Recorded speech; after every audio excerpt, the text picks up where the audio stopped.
Hello. Welcome to Why Not Both, the podcast all about how our multiple passions and interests shape our identity and our lives. My name is Pam Schaefer, and I am a musician and therapist in Los Angeles, and I also happen to be your host. This podcast is produced by Laura Studeris, and for this season, we've partnered up with Under the Radar magazine. If you like what you hear, you can hang out with us on social media. We are on Twitter and Instagram at WNB the podcast. And if you really, really like what you hear, please support us on Patreon. We are under Why Not Both podcast. When you join our Patreon, you get a whole bunch of really cool behind the scenes stuff and you get to chat with us. And that's pretty awesome. Thank you so much for your support, and I hope you enjoy our interviews. For this week's episode, we got to enjoy our first in-person interview since February of 2020. That honor went to Albert Hammond Jr. I hope you enjoy our chat. So, Albert, welcome to Why Not Both? Thanks for having me. Thanks for coming over. I still can't believe that we're like, our parents lived basically next door. That still is blowing my mind. That's yeah, really it's always a pleasure to meet someone who grew up in the Valley or even Los Angeles. I feel like it's like it is a unique thing to meet someone who actually grew up here. You know, it's different. Yes. Well, because everyone's always just like, oh, where are you from? And you're like, no, here. And they're like, but like, where here? And then if someone's like Brea, you're like, no, that's not here. Yeah. Yeah. And I actually really like the Valley. I know the Valley gets like, you know, like a stink eye, I guess. Yes. But, you know, I don't know. I think I always feel a little more relaxed when I drive through it. Well, it is a grid. I always like that. You can't really get lost. It's true. Just take Ventura Yes. one way or the other way. You'll end up somewhere that you know. But that's LA, though, in general, right? You can, when I try to tell people that, like, I'll have, like, my wife's family came and I was like, do you understand? Like, Sunset goes from the beach to downtown. Like, that's, like, amazing. If you said meet me at Sunset, I'd have no idea. That's, oh my God. In college, a friend of mine came to visit and we were supposed to go to 3rd Street Promenade. So I was like, okay, well, let's meet at 3rd and Broadway. And I get this call from them and they were just like, I'm at 3rd and Broadway. And I was like, downtown? Yeah. Yeah, I was like, I don't think you are. And they're like, I definitely am. And it's kind of scary. So you're not at the Promenade. Yeah, I was like, wrong 3rd and Broadway. Promenade is anything but scary. Maybe scary all the deals they have. Bad jokes. The look on your face there was amazing. You were like, I regret everything. I take it back. Erase.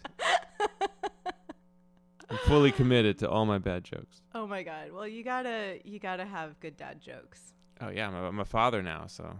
There you go. How old is your child? 6 months. She turned maybe 6 months and a week now.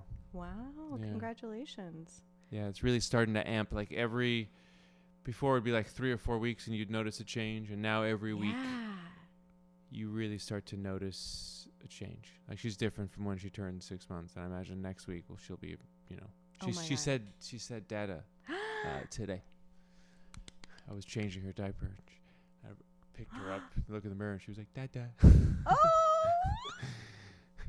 I love tiny humans. Like, they're like the coolest science experiment. Yeah, it felt pretty trippy. I was looking at her this morning and watching her face become more human, something that we can relate to. Yeah. It was like kind of freaking me out a little bit. It felt like I was on an acid trip because she was doing new stuff, and I was like, what are you doing? Yeah, she's trying out, because like babies learn to like socially mirror from the people around them, and around 6 months it like super explodes. Welcome to me being very nerdy and studying psychology. No, it's awesome. It's really nerdy things should be popular things because they're really interesting things. I think that's awesome that you know psychology and I don't know. So I enjoy it. I've enjoyed my time with my therapist and the stuff like he left me with to continue learning. You know, it's really helped me in my life.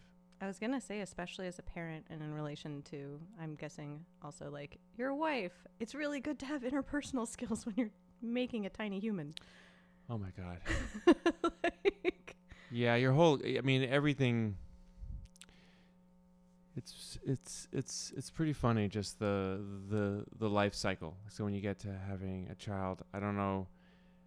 I remember my childhood, or I'm trying to, and I remember like, there was amazing things and like things that I wanted to change, but trying to remember those, because it's so easy. You start your life and you just forget that it's like it feels like those memories feel like a movie inside someone's head. Like they weren't even your life. You try to remember like when you were a kid, you were like, oh yeah, I saw that on the screen once. Yes. Like, It's kind of, you can real. see it flickering, but it's not like you're like viscerally connecting with it. It doesn't feel like this moment when I'm in the room with you now. Yeah. So yeah, it gets, it's exciting. It's very hard, but it's very exciting. A friend of mine that I work with in my therapy business, he has his baby just turned 2 months old, I think like 2 months and a week. And he's just starting to like smile on purpose as opposed to like from gas. Sure, yeah. Yeah. Gas is a big thing for a child. It's like either makes them cry or smile. Yes. Burping or farting is huge. It's massive. And so it's really funny. Before about 2 months, when parents are like, my baby smiled at me, I'm like, did they just fart? Or they get very serious before they poop. Like you can see it coming. It's yes. It's really, when you see them every day, like when you're living at home and it's not like a friend coming in, like you really notice the tiniest thing about your child, like little things of communication. That's like oh, they're beginning to get tired, and like how can you tell? It's like, I don't know, just the way they're looking at me or how they did something. Just like the vibe. Yeah, sometimes it is just the vibe. Yeah, for sure. Yeah, it's so funny because like that's how we pick up on social cues even when we're really, really small, is we watch what our caregivers do. So like, does your kiddo make any of like your wife's faces? Because that's the funniest, when you see like a kid mimic the exact face of their parent. She's starting to have a lot of movement in her eyebrows. So the funny thing is she'll look like, when she just wakes up and she's like a little more stone look, she'll look like me. And she'll do a certain expression that really looks like me and when I was a baby. And then if she's like really thinking and like looking and concentrated, she looks just like my wife. And it's like yeah, but even from when she was born, my first post of her, that I did on Instagram about her, she gave like a Zoolander. It was like blue steel. It was so funny. I couldn't. It made me laugh. It's like she knew the camera was there. She was like, "Oh, just wait a second. Oh, is the camera? Just hold up. Let me compose myself." But yeah, I've seen her face change. That's so much, amazing. doing from me to my wife to her own. Then like, it's almost like what you do in life. You copy people until it becomes your own thing. Yes. And so then I can kind of see her. Yes. She's very cheeky. So sometimes she'll do something and then kind of like look away and smirk. Almost like, I'm like, really? Are we going to be like this? Oh, yes. Like, this is exciting. Oh, yes. And are you going to be like this? Right. You're going to be like a little, like, I don't know, like a disruptor? I love it. That's fantastic. I love that when kids like know that they've done something and they look and they're like, that's right. Did you see that? And then sometimes she'll go, it's tough being this cute. Yeah, like it's just like her day.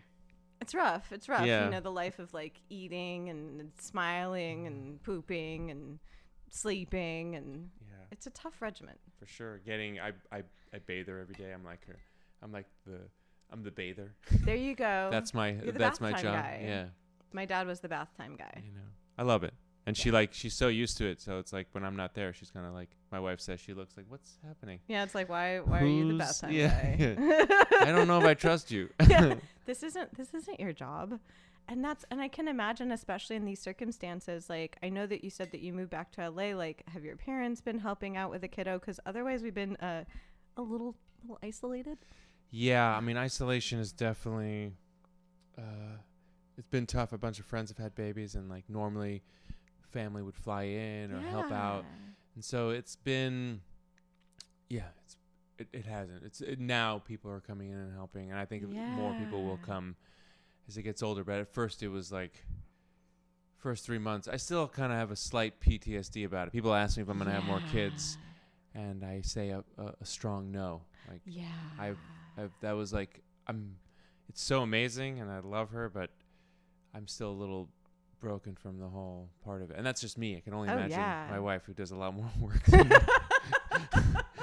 That's it's. A man so, can only yeah. do so much. You know what I mean? We're almost like we're like an assistant. We help in like you're like cleaning up. You're like the road crew for. I don't know anything about car racing, so I was just about to go on an analogy that I clearly know very well. I love MotoGP. I love Formula One for sure. We're not the driver in the car. There you go. Okay, we're you've everyone got this around. one. Yeah, no. We're like for sure. We're like, like, what do you need? Like whatever. It's if it's a coach or if it's like the person fixing the car. Yeah. I go around and I clean up.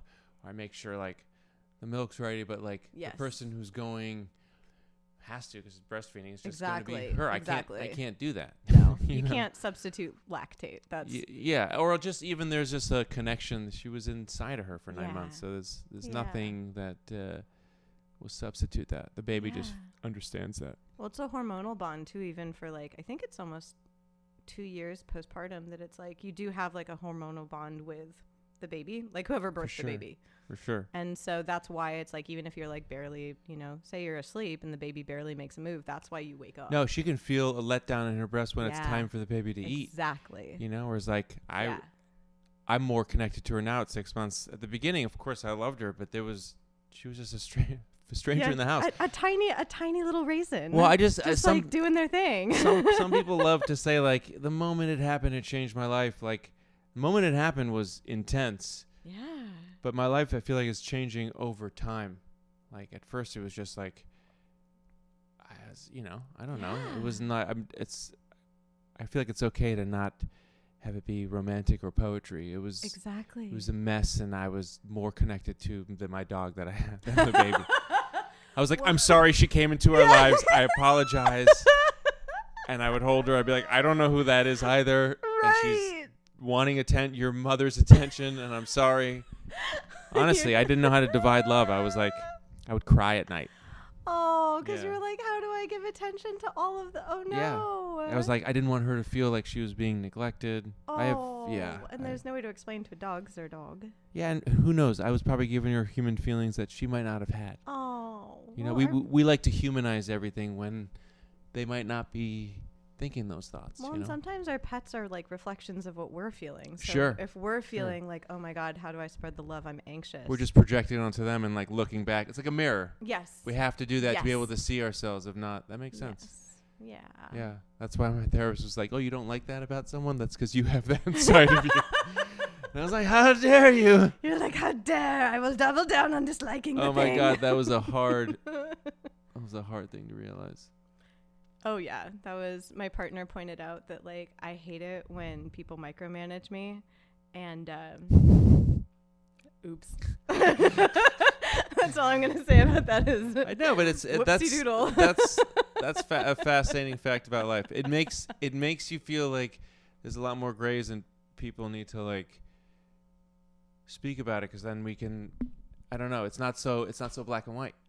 Exactly. You would, if it was black and white, then you'd be like, nope, I'm right. Exactly. And who cares if you are right? Like, what does that even mean in the end? You guys are just healing each other though from other things. It's like not even have anything to do with what's happening there. It's just past things, and then you move forward to other people and you like handle it better because you've had the back and forth. That's beautiful. Wow. Yeah, it was a really good moment. Like that. He texted me after being like, I really enjoyed our conversation. And I was like, I did too. I feel like I learned so much. So cool. And I was like, we did the thing. Because like, especially like you said, like being in this situation where you're with your wife, your dog, and then a tiny new alien in your home. Oh my God. It's like we've been in this unique situation where we don't have that many reflections going back and forth, and now we finally are starting to have more. Like, did you find that it's different interacting with people kind of like, I guess after the experience of quarantine and after having a kid? Like, do you feel like you're interacting differently? I mean, I like jump started it too, because now I'm interacting like more than I did even normally, right? Yeah. Yes and no. I kind of I have like a PTSD from being at home. Yeah. Like home used to be a place where I would regain my energy, and that's why I have it set up.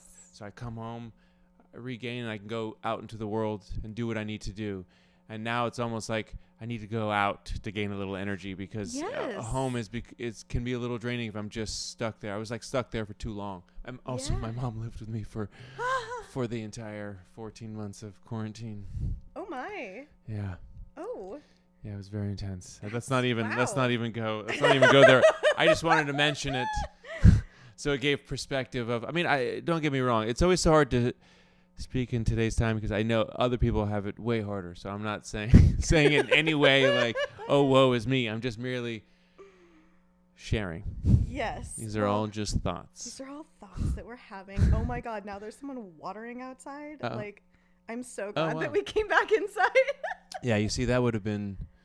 That would have been extra spicy. You would have had sound effects. Your first episode was sound effects. Oh my God. I think especially in LA, like occasionally I'll have to edit out, like, and I do edit when I need to, obviously, but it's like there was one time that like a helicopter came by and I thought, oh, it's just like the one. No, there was like a cadre of police helicopters. And it was like early in the day and I was like, what could possibly be going on in West Hollywood that is this? I mean, that we need. You live in a quiet part. I live like by the Cuenca Pass. So like that's where all the helicopters go through because that's the pass that they, I guess, like they go to downtown and then they pass through the mountains there. So I get like army drones that look like a sci-fi movie. And then I get, Frank Sinatra tiny helicopters from the 60s.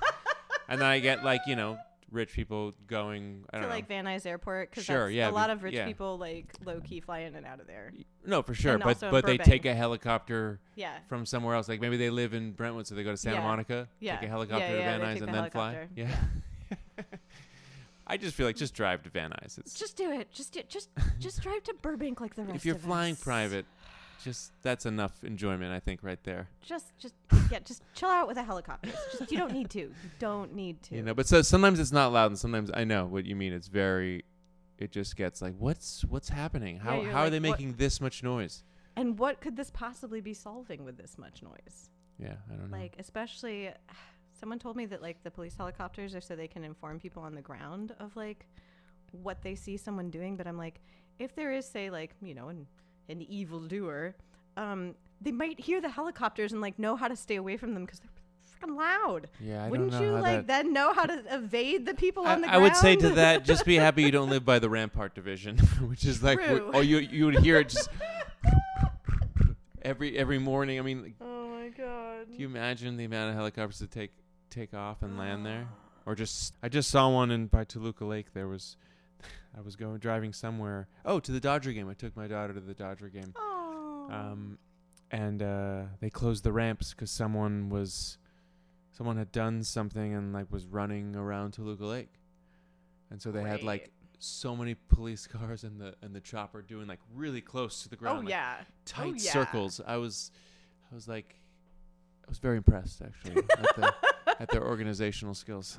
You're like, this is almost better than the Dodger game. Like, not quite, but almost. No, it was like a movie, but I was actually a little more. It's funny in the moment you get when you're driving. I was a little more bummed that they closed my ramp that I was gonna get on. Yes. Like, come on. Then you have to go the back way through Academy I just didn't want to. I didn't want to be late. It was like we were meeting people. I don't know. That's so funny. I was like, I can tell you all the weird back ways to go, but you probably already know. Do you know the back way, like through Academy Road and all of that, like to go through Elysian? I went through Elysian. It's funny. I didn't know. I just went.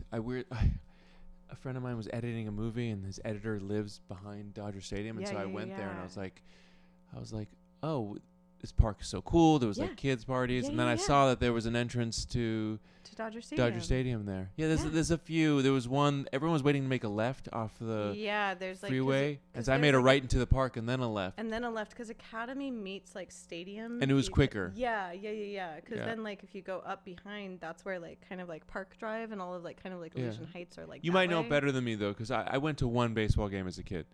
I went to exactly 2. So you know it one better than me. Yeah, I was just like my parents are both retired DAs, and so like I was down there a lot with my dad, especially because like we'd go to the police academy occasionally, and then to Felipe's for sandwiches. Very normal childhood. Wow, and so both DAs. Yeah. Sounds intense. The look in your eye right now was one of like fear / admiration. I'm just like it was just like. Yeah. Melting. The idea was melting in my head. Well, that's why, like, it was funny when you said you went to Buckley, because when I was a little kid, like Paris Hilton was the year above me, and like the Kardashians went there, but then like the Kardashians' dad worked with my dad, and so it was really weird when like all of like the OJ stuff happened, and now obviously like after they became like famous for just like existing, yes, it was really weird to just be like, oh, yeah. those were. Yeah, I didn't know they went to that school. Or they weren't there when I was. We were really little. I mean, I only remember them because Paris has my birthday. My best friend is a lifer though, so he was there since kindergarten. There you go. John LaRue. So you might. John LaRue. You know, or Stephanie Uhos. Wait a second. I know that name because my sister graduated in '95, but she was at Buckley. Stephanie's sister graduated in '95 with the Anthony Wayne, which is like John Wayne's cousin. Oh my God. Yeah, my sister went there until, because my sister graduated in '95 and she was there until I think 9th grade. No, she was there until 8th grade. She went to Taft for 1 year and then she went to Harvard. Oh, my sister went to Taft. She would know these people. I actually went to Ezra, right? Yeah, singer of Vampire Weekend. His girlfriend went to Buckley, and when he told me, I was like, for some reason, when someone goes to, well, what's her name? She's that actress. I hope you edit all the not knowing. Yeah, I was gonna say we can edit the accidental oh God, the guy who produced Michael Jackson. Oh, the Jones daughters. My sister knows one of them. She was the same year as one of them. Quincy Jones. Quincy Jones, yes. Yeah. Yes, exactly. Yeah. Rashida. Yes. She went to Buckley. When he told me, I was like, because it's such a small school, so when you know someone who went there, you almost like have a bond. Yeah. And you're just like, oh, I get it. You went to a place that I know. It's kind of like religion, funny enough. But, and then I found out he told me that another name, that blonde actress from Jurassic Park. This is my life right now. So much, I don't know if it's a father, but so many things. You look well rested for being a new parent. Like, I'm like, well done. Well, she's really good. She falls asleep at 7, has a dream feed around 10 or 10:30, and then wakes up at 7. Amazing. Occasionally she'll wake up in the middle of the night because she's teething. Yeah. But like, it's really been, she's really quite the angel. We appreciate the rock star sleeper. I could learn from her. You know, I just lucked out. I didn't do anything. She was like that. She was pretty great as like a newborn who didn't know stuff. She was just kind of like all around. Like, she didn't really cry. She only cried when she was hungry, which makes sense. That makes sense. Because they don't know how to do it any other way. They don't even know how to show signs. So and you don't know how to read it because you're a first-time parent. So they could be showing all the signs in the world. Right. Well, it's so interesting when people are like, oh, yeah, like, why do babies cry? And it's like, that's our first mode of communication because we don't have words. We can't really see much of anything. Like, our eyes don't even start focusing for a while. Up here when you want them to come super close. Hey. Yeah, because otherwise everything's blurry. The things that are really good are like our sense of smell and our hearing.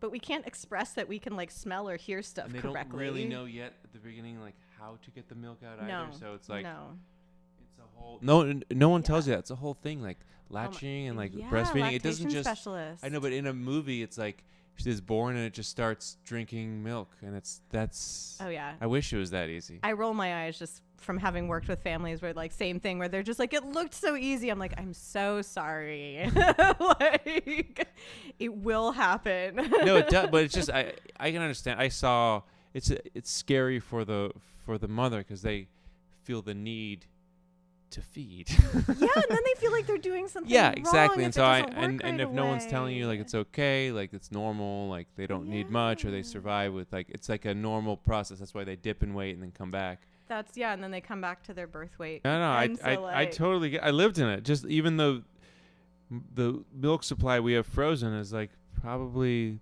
my wife says it's her greatest achievement that she's ever done. Exactly. You know, the amount of work that she did. And I live in a house that has like stairs, so I just remember like bringing up the bottles, bringing them down, then it was just a lot of like, and I'm not complaining, but it was just a lot of like, I was like, I just want to live on a house that has one floor. You're like, I want one of those, like, my parents have, like, one of the Brady Bunch style, like, almost like ranch houses. Right, one floor. Well, I guess they had stairs. They had stairs. There were stairs in the Brady Bunch. But I know what you mean. A ranch house is just... Yeah. That was like what early LA 60s was all one floor. Yeah, that's why when you were like, Nogales, I was like, oh my God, that was the forbidden bike zone. Oh my God, why was it forbidden? Because cars drive fast on it. Oh, yeah. Well, yeah. And well, down that huge hill, down too. That huge hill. Yeah. That was the... That hill was, people, And then that was, if you made that stop sign's on the hill, you made a left, that was Reyes right there. Yeah. And that was a cul-de-sac. Exactly. That's where I first lived. That was great. That's because Reyes is a cul-de-sac and I don't live there anymore, so you can totally leave that part. Okay. They can go visit all they want. I'm sorry, whoever lives there. Seriously. There's going to be people being like, is this the right Colada place? Is this Reyes? Where I'd love to actually go back and see it, just because you know, like, you get older, your perception of things change. Well, they turned the movie theater into like a Whole Foods. Yeah, I saw that. The Man's went away. Yeah. The Armenian deli is still there though, and El Torito's gone now. It's a CVS. I know. It's kind of bummed. Clearly, I'm offended. I like El Torito. I like El Torito. I don't know how many falafels I've eaten from the Armenian deli, but probably like... It's great. I mean, it's clearly it's great because it's still there. Oh, yeah. They're amazing. I would always and get then the there was that falafel Music wrap and the halva. Plus or Blockbuster right in that other corner. Oh, yeah. And the Penguins Gelson's yogurt that was there. Gelson's is still there. Is Solly's still there by Gelson's? Or Solly's not even a thing anymore? Solly's isn't there. It used to be Froman's, but now it's like another like classic. We have baked apples deli, but like I don't remember the name of it. I like the name Solly. I don't know why. Solly's was good. There's. I went to nursery school there. It was called Children's Village. Oh yeah. Right on Reseda. I was gonna say that's right on Reseda. That whole area's changed a lot too. Oh my God, yeah. That seems like it can never find its footing. I don't think it knows what it is, and I'm okay with that. From like the outdoor store down to the Burbank or whatever, like before the freeway. That weird bar that like might have strippers, but you're never sure. It just never figured itself out. I don't know why. And I could see that now. I went back recently. I had a colonic in Tarzana. So I feel like that's my autobiography. A colonic in Tarzana. Yeah, the Albert Hammond Jr. story. I can just see it now. So I was in Tarzana. Well, it was just funny to go back where I spent so much of my youth, to go do that. It was just she's great though. She's an amazing colonic lady. So I mean, I have never had a colonic. What is the purpose behind a colonic? I guess it gets rid of inflammation because it gets rid of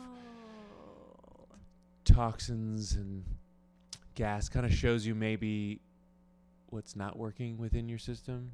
That makes sense. Stuff like that. It's like a good massage where it's not like a comfortable thing, but you feel better when you're done.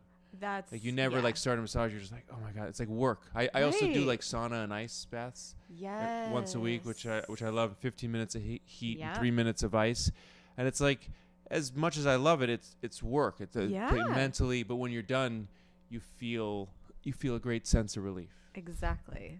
So that's kind of what it is. That kind of reminds me of like, I guess now it's open again. Do you ever go to like We Spa or any of the Korean spas? I feel like.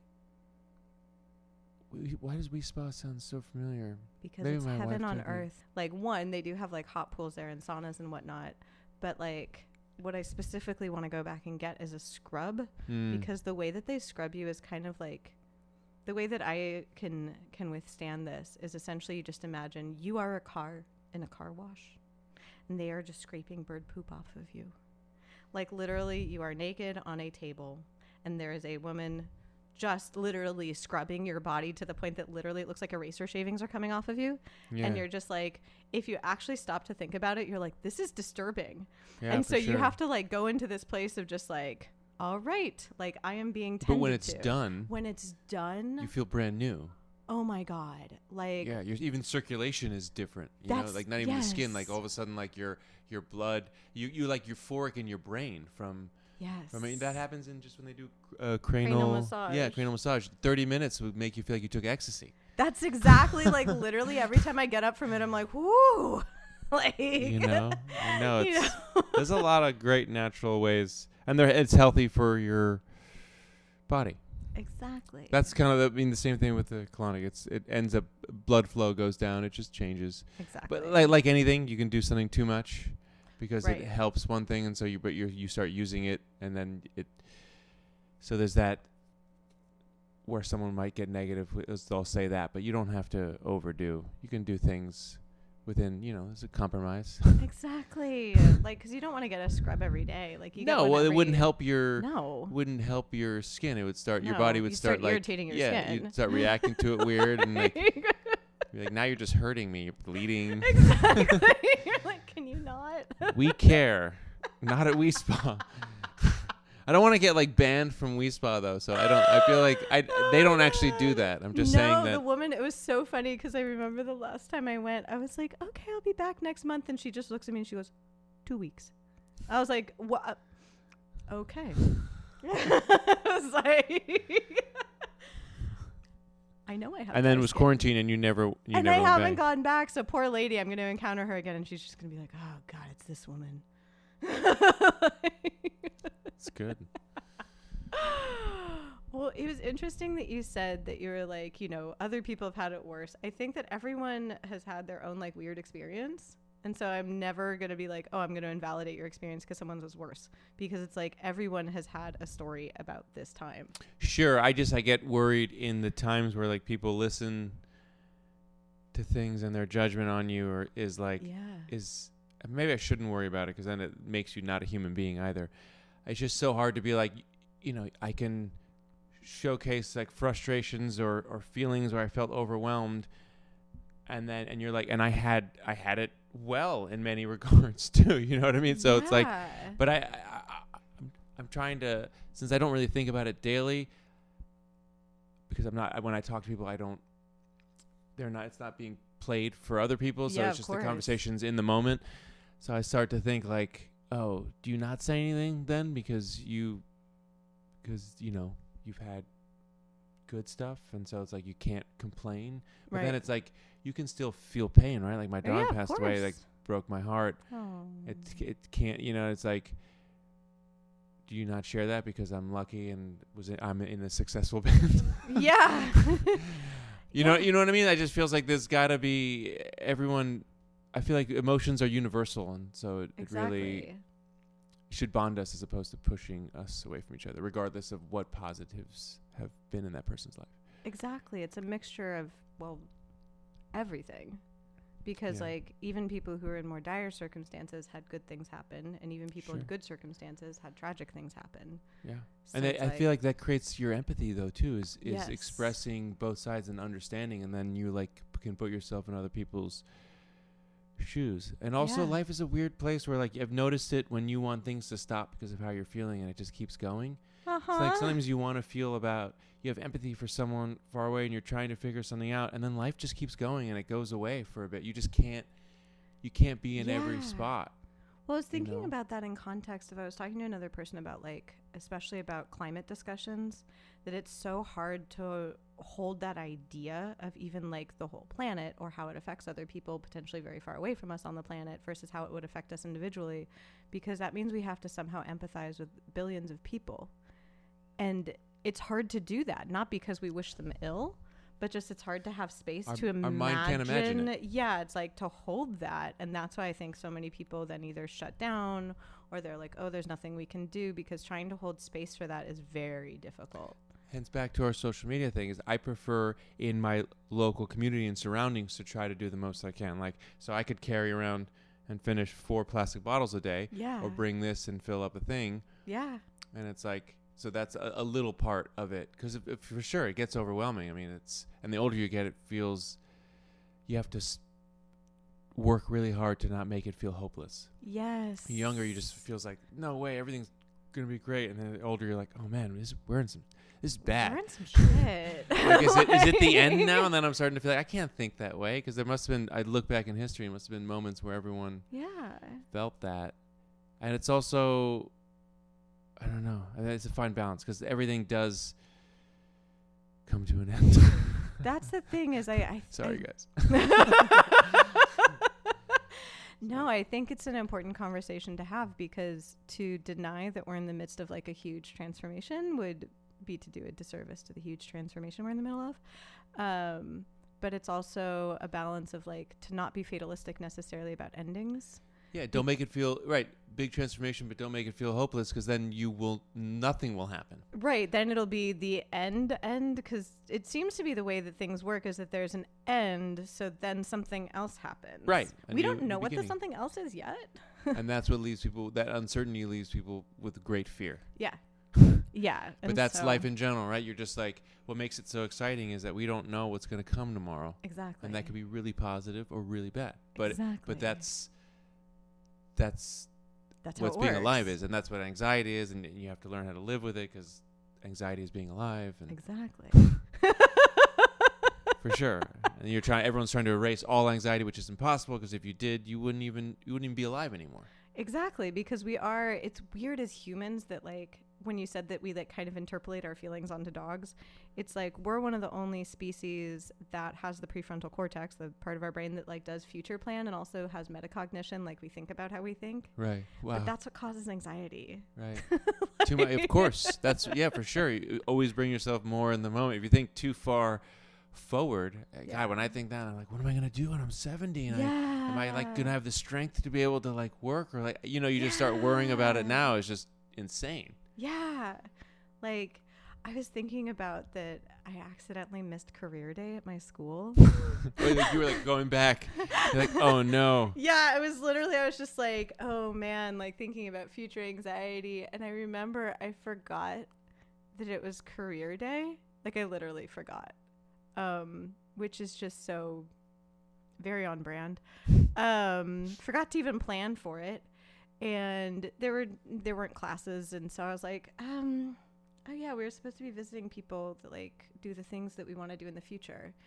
And so I just did what I wanted to do in the future, which was I drove around LA, I ate my favorite foods, I made some music, I read some books, and I talked to my friends and like helped people with like whatever they were working on that day, because like all my friends like went to go and do career shit.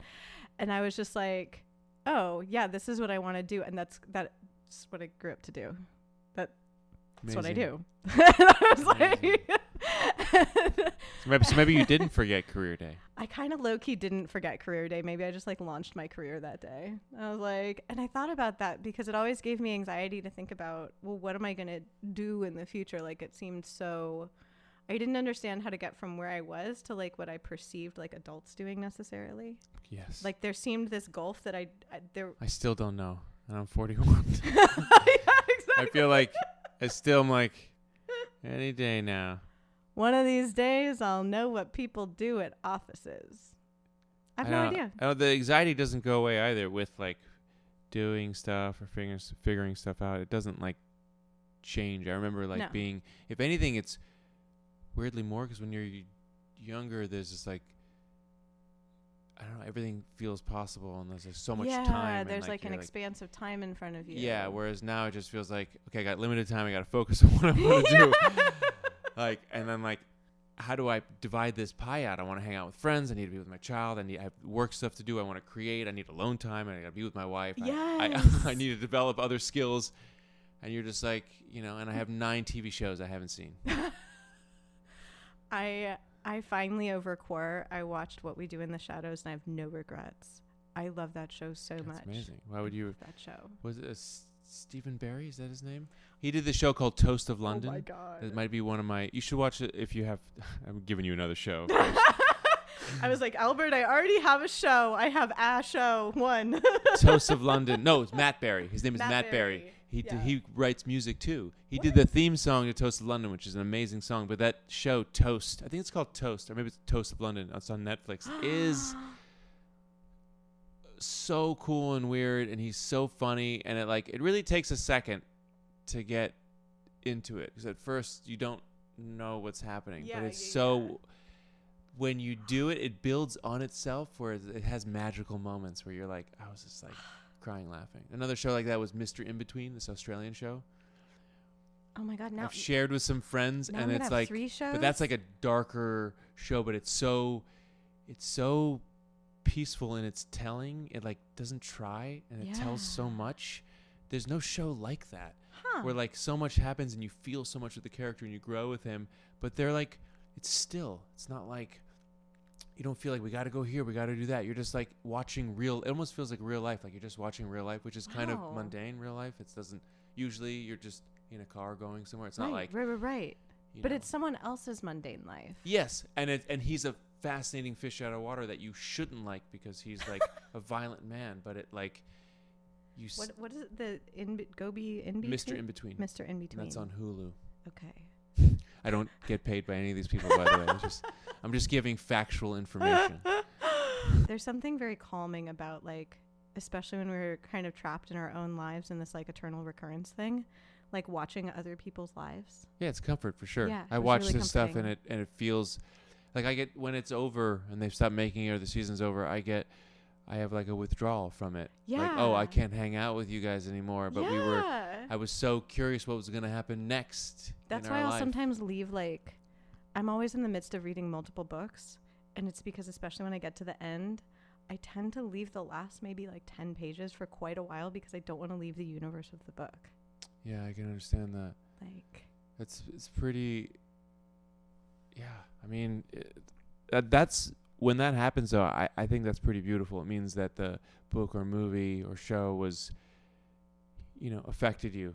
Yes. Because if it's a bad book or bad show, you're just watching it like, just whatever. Yes. You could be looking at leaves, but you decided to put a movie. But you decided, yeah. That's actually why I don't watch that many shows or movies, especially if I'm not watching with someone. I tend to forget that I'm watching something and just kind of like meander off and do something else. Well, I mean, that's the other comfort. It's become like people have it on. It's like the modern fireplace. They'll have it on while they cook, and they're watching a show, but they're not really. But they're not really watching it. That's so interesting. I guess, like, I mean, as you can see in this room, like, I don't have anything with big screens. Like, I do have a projector, so I can either project on my ceiling or. I can concur. There are no big screens in here. Just. She's not lying. 'Tis not a lie. There are maybe too many keyboarded instruments, but a paucity of big screens. And so it's like we're just staring at a big screen, like, don't say goddamn word. Don't say it.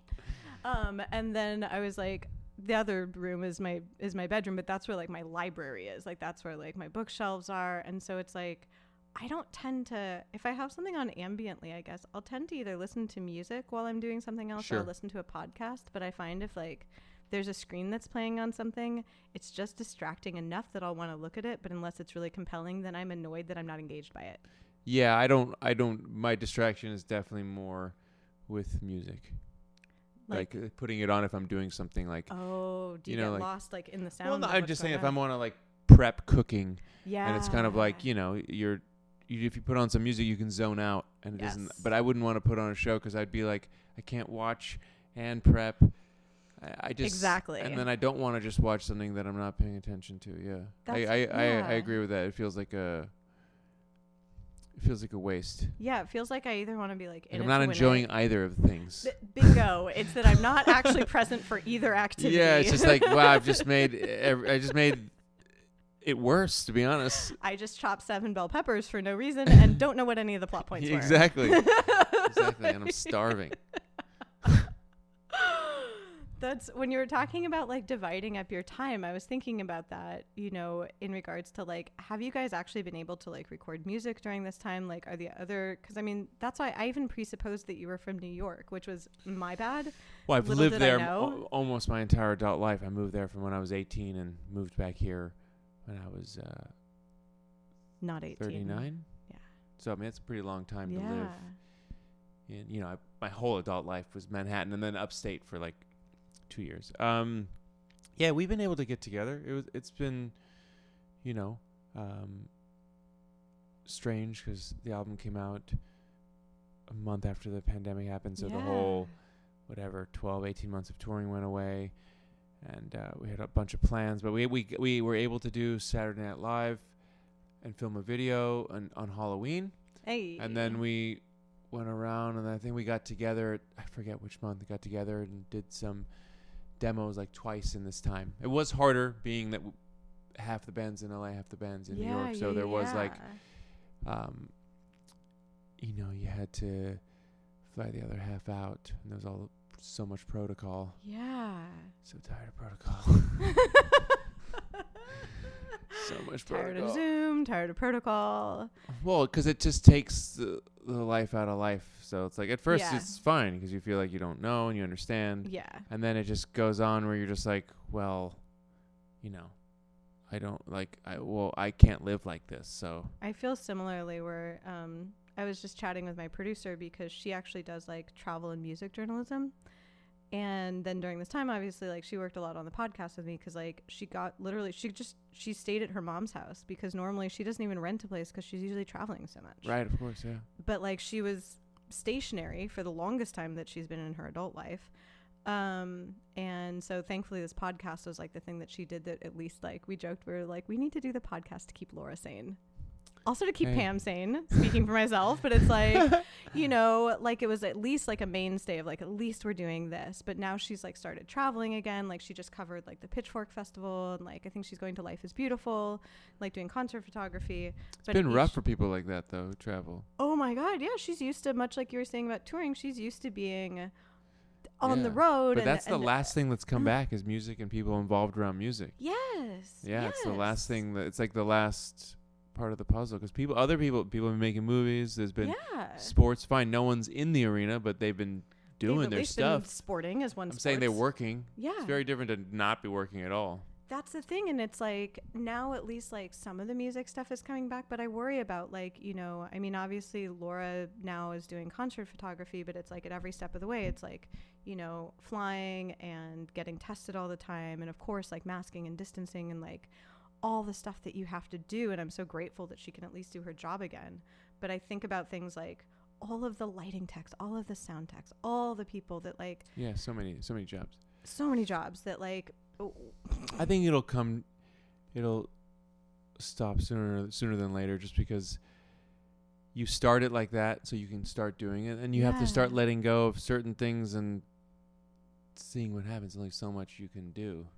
And it's such a drama to go and do anything at all that my partner gets so excited when I see friends. Like I saw a friend sing in the park and he's like, you saw your friends. And I was like, this feels condescending, but also not inaccurate. No, it's amazing. It's so, I enjoy it so much. We were talking earlier on about being social and like, I love I every moment I get to see someone face to face or hang out or even like anything that's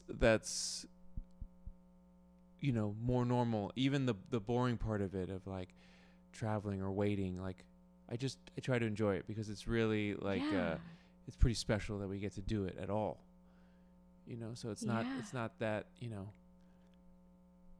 maybe it's good. Maybe in a few months, things die down a little more, and like everyone appreciates the advancements of technology and how we can fly. And well, it's pretty amazing that we can, well, and even travel like that. It was really sweet that he was like cheering me on to see my friends because like I realized that because it's so much effort, I sometimes just like I chose not to do things because I was like risk analysis and then like effort to reward analysis. But it was really sweet, like at the park that my friend was singing at. He was one of the people I was, in a quarantine pod with as well. It was his first performance in like 2 years. There were people like crying. And I mean, he is an affecting performer, but it's like, I think don't take that away from him. Yeah, I was like, Nati Vogel's amazing. We love him. But like, I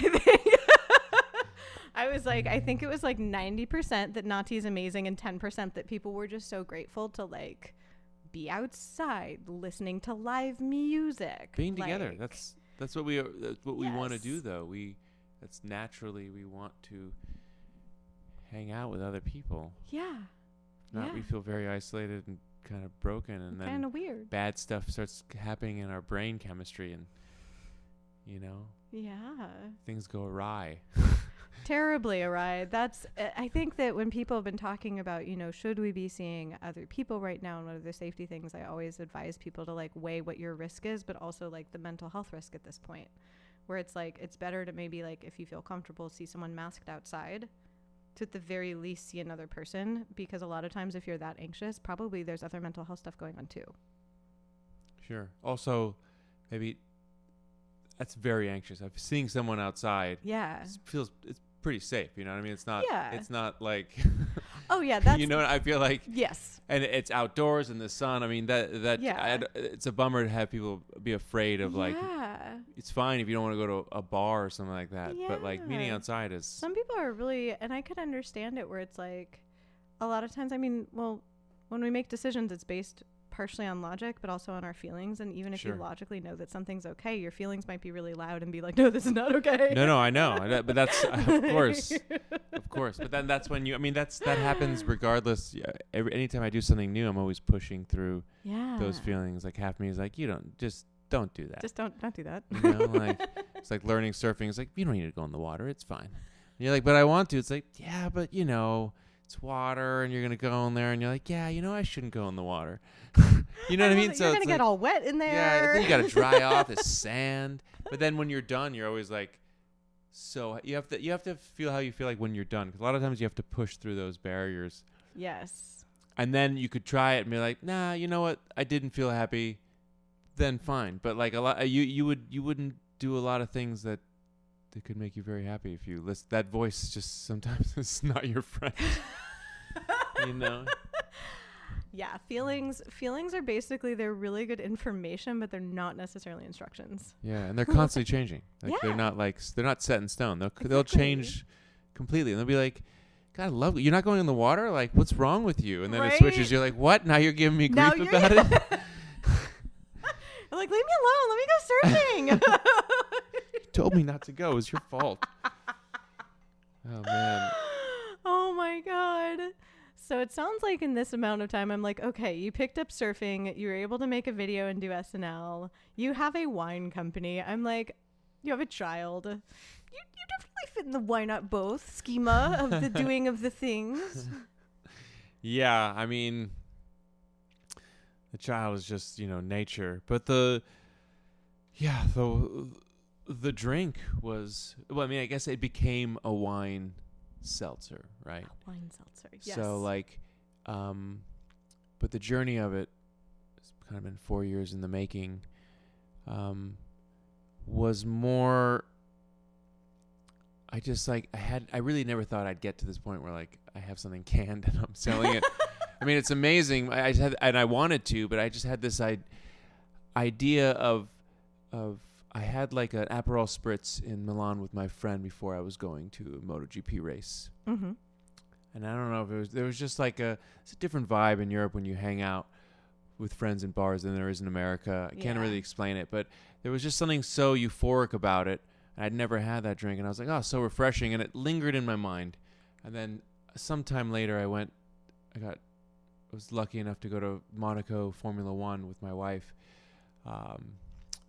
Red Bull is my label for my solo record, and they brought me, and I got to meet the racers, and I was there, at the starting grid. It was incredible, but there's such long days, hot days, and like people were drinking, but they'd pass out at like 1. It was just too hot. You can't. Yeah, when you're day drinking and it's that hot, you you're just can't. And wine wasn't right, and the champagne was too sugary. You couldn't keep it up. And so I was just like, man, I really wish there was like a refreshing drink that was like sessionable that you could just consume and kind of like, but it wasn't too strong and could keep you present, euphoric, but not, not go trashed. Over the top.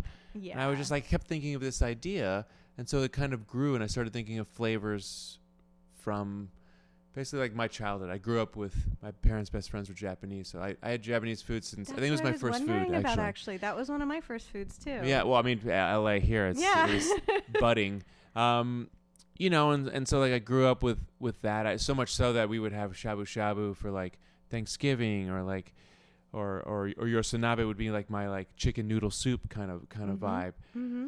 And so like there was the yuzu element of it, which I still use yuzu pepper as my secret ingredient when I cook now.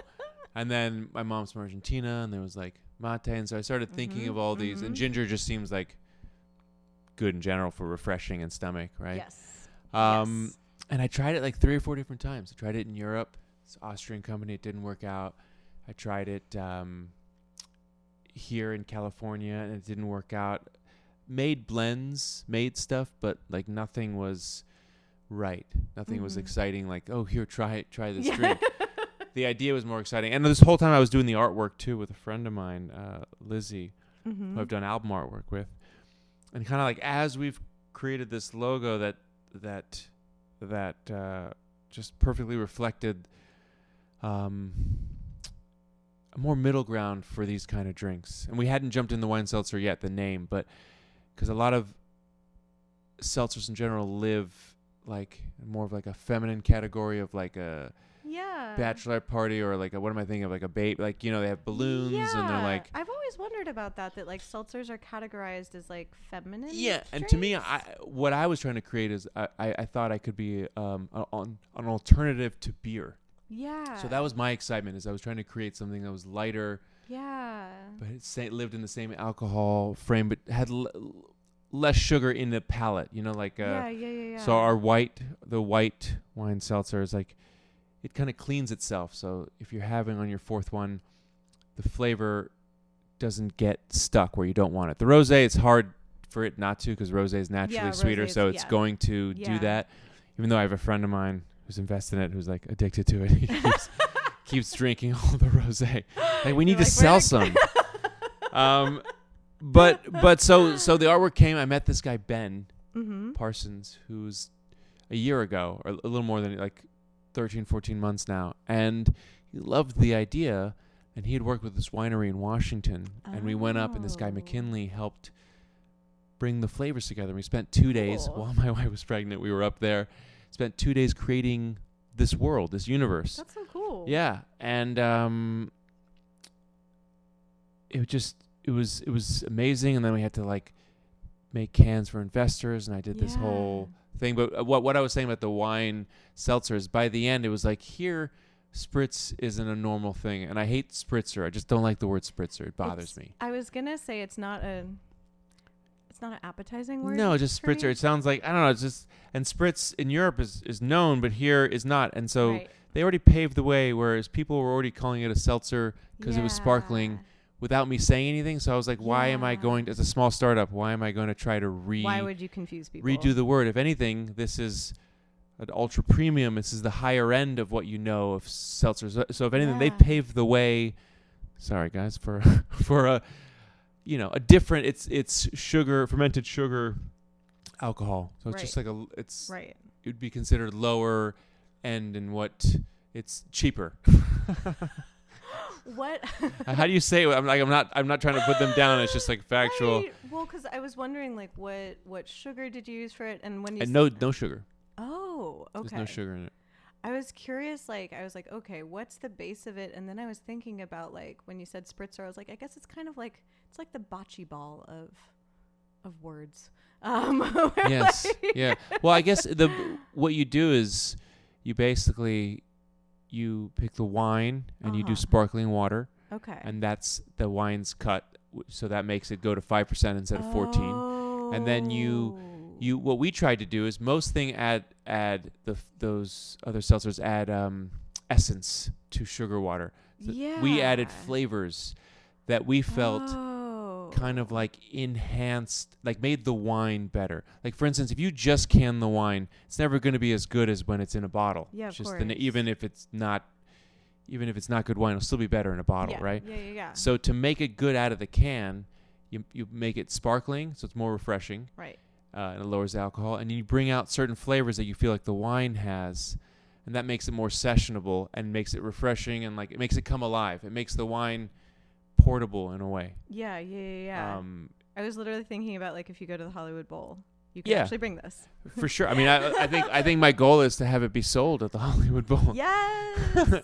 It is a perfect drink for the Hollywood Bowl, because you could get there, be like the kind of drink you get there early. Yeah. And you hang out with friends and you drink, and then you can have some food and continue.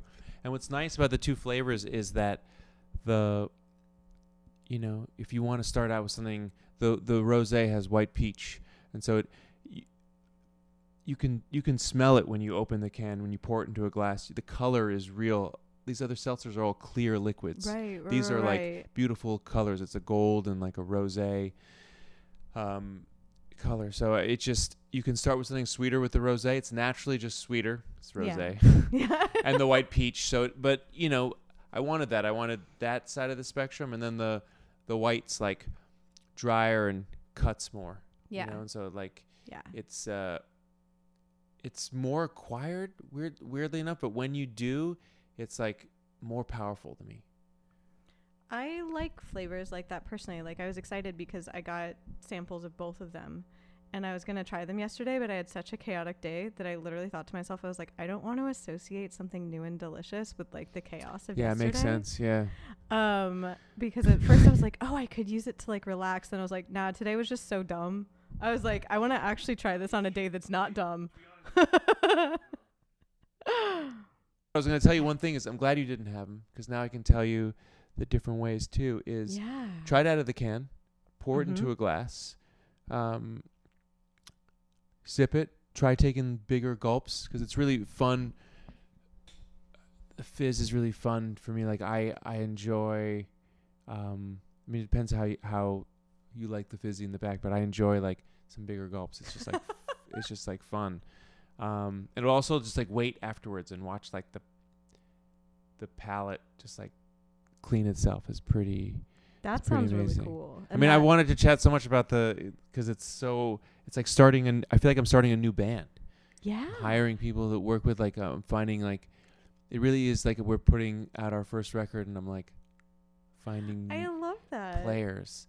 But, yeah, I have to run. You're allowed to run. Okay, I feel so bad.